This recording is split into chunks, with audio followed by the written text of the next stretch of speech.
আসলে আমরা ওই যে আমাদের থানার যে 5ই আগস্টে যে আক্রমণের সময় আমাদের অনেকগুলো অস্ত্রগুলো লুট হয় এবং বিভিন্ন মালামালও লুট হয়।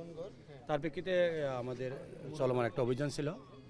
তো আমরা আসলে বিভিন্ন জায়গায় অভিযান করে ইতিপূর্বেই আমরা সরকারি অস্ত্র, বেসরকারি অস্ত্র, যে অবৈধ অস্ত্রগুলি আছে আমরা অভিযানে উদ্ধার করছি। আজকে আমাদের এরকম দুর্বল একটা সংবাদ ছিল যে এরকম সন্ত্রাসী এলাকার মধ্যে ঘোরাঘুরি করতেছে। বুড়োর দিকে তাকে আমরা আটক করে তারা বিভিন্নভাবে জিজ্ঞাসাবাদের এক পর্যায়ে স্বীকার করে সে একটা অস্ত্র আসলে এখানে আমাদের থানা পাতুলে থানাধীন হাজি ক্যাম্পের পরিত্যক্ত অনেকগুলো ভবন আছে পিছনে একদম খালের পাড়েই, সেখানে একটা ভবনের পাশেই জঙ্গলের মধ্যে লুকায় রাখছেন মারেন দিয়েছে। তার প্রেক্ষিতে আসলে আমরা আজকে অভিযান আপনাদের সম্মুখে স্থানীয় লোকজনের সামনেই অভিযানটা পরিচালনা করলাম। এখানে আমাদের সিনিয়র স্যাররাও আছেন।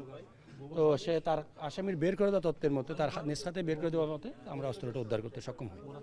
জিজ্ঞাসাবাদের প্রেক্ষিতে এবং তার দেখানো মতে আপনাদের সবাইকে নিয়ে এই যে আমরা এখন অপারেশন লঞ্চ করি এবং এরই অংশ হিসেবে আমরা সেই যেই অস্ত্র যেটা এটা আমরা তার থেকে আমরা উদ্ধার করি।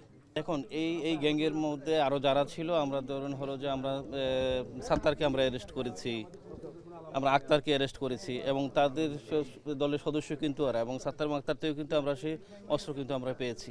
ধরেন হলো যে আমাদের এই যে অস্ত্র উদ্ধার অভিযান তো হলো 5ই আগস্টের পরবর্তীতে তো আমাদের সারা দেশব্যাপী আমাদের হলো যে প্রচেষ্টা অব্যাহত আছে।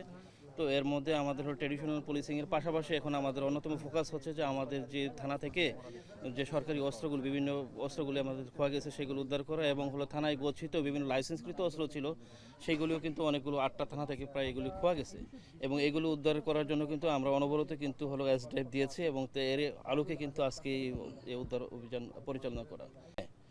আমরা শুধু পাহাড়তলী এলাকা না, আপনারা জানেন যে চট্টগ্রাম মেট্রোপলিটন পুলিশের প্রায় 8টি থানা থেকে আপনার হলো 900-র মতো আমরা অস্ত্র বিভিন্ন ক্যাটাগরি এবং ক্যালিবার অস্ত্র মিসিং হয়েছে, এবং এর মধ্যে উল্লেখযোগ্য সংখ্যক আমরা কিন্তু উদ্ধার করেছি। এখন পর্যন্ত আমাদের হলো 163টার মতো অস্ত্র এখন আমরা উদ্ধার করতে পারিনি।